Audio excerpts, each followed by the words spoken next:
Land must return to our people. PAC's Mzwanele Nyhontso reacts to Ramaphosa's speech.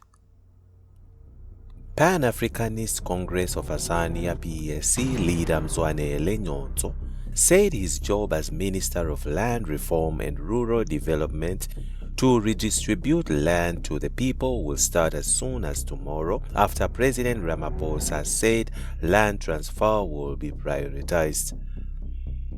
We are going to start our work tomorrow to ensure that land is redistributed and make sure that rural areas are developed. Our people must use the land where they stay. We must support them and make sure that they plough the land, that they get fresh produce from where they stay. This includes employment as well.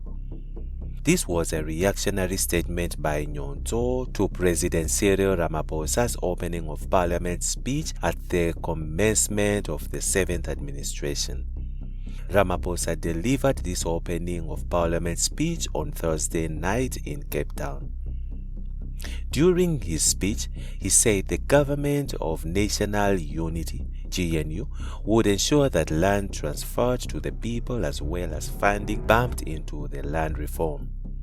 We will increase funding to land reform, prioritize the transfer of state land and improve post-settlement support by strengthening the institutional capacity of responsible structures, Ramaphosa said. Nyhontso welcomed the news and said his department would hit the ground running.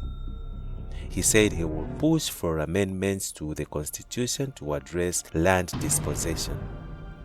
But the Democratic Alliance DA made it clear that Nyhontso's attempt to amend the Constitution to allow expropriation without compensation. The DA said this would defeat the goal of the Government of National Unity GNU.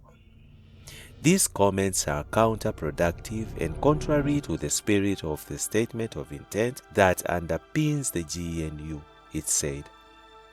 According to the DA, any attempt to reopen the land matter would create economic instability, adding that they would strongly oppose it.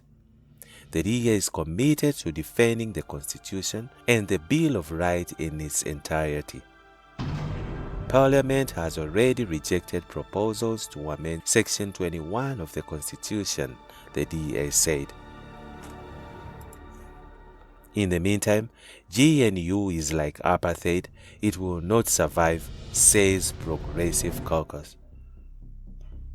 The Progressive Caucus believes the Government of National Unity GNU will not last longer than a year because of clashing policies on land, minimum wage issues, and also that it lacks legitimacy. The Progressive Caucus consists of the MKP, EFF, ATM, UAT, and the NCC, who are not part of the GNU. Speaking during a media briefing at the Good Hope Chambers in Parliament, MK Party parliamentary leader John Hlope said it would be a miracle for the GNU arrangement to survive longer. The GNU lacks political legitimacy. If you lack legitimacy, what happened to apartheid?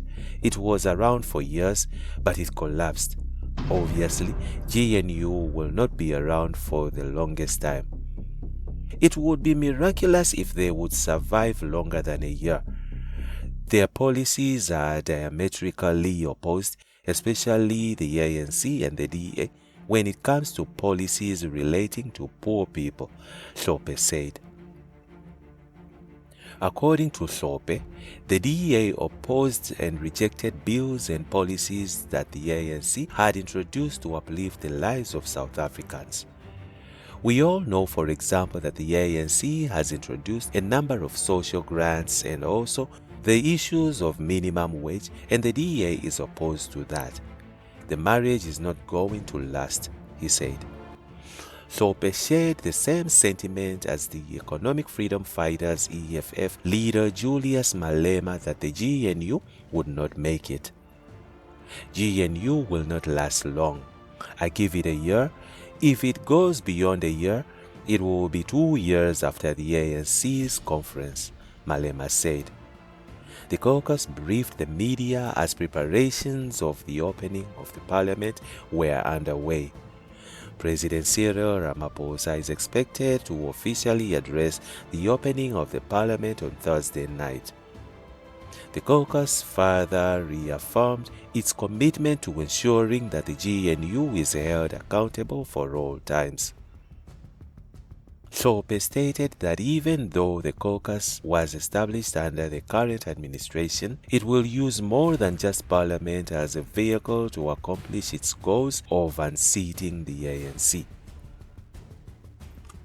Meanwhile, Rand makes some ground against global currencies ahead of opening of parliament. The Rand took some hits on Wednesday, but gained some strength against global currencies as South Africans await the opening of parliament on Thursday. The Rand was trading around 18.23 Rand against the dollar on Wednesday at midday. Investors essentially let go of riskier assets due to concern over the state of the world's economic and Donald Trump's remarks on the Taiwan. The Rand has now recovered somewhat on Thursday morning and was trading at around 18.17 Rand to the dollar at 8:40 a.m. The Rand was trading at around 19.87 Rand to the euro at around 23.61 Rand to the pound. Opening the parliament. The Rand remained positive as Parliament Cyril Ramaphosa is set to open Parliament on Thursday evening at 7 p.m. Speaker of the National Assembly, Toko Didiza, said that the opening of Parliament is a significant event for the country's democratic process. It stands as one of the few occasions that brings the three arms of the state, the executive, legislature, and judiciary under one roof, reaffirming the commitment of all branches of state to democratic principles, accountability and cooperation in the pursuit of national progress and prosperity, Didiza said. The opening of Parliament address OBA serves as a pivotal platform for the President to articulate the administration's comprehensive plans and long-term vision for the upcoming 5-year term, she explained. Didiza said that in the weeks since the elections, government has successfully arranged and onboarded all 454 members of Parliament across both houses.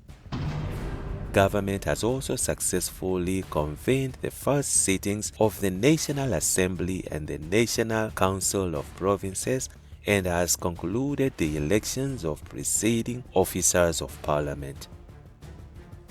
A 14 Rand million event. A Parliament has indicated that it has budgeted between 6 million and 14 million Rand that will be used for the event set to take place at the Cape Town City Hall. Secretary to Parliament Xolile George said government had made that budget because in 2023, during the State of the Nation address, they had a budget of 8.4 million Rand.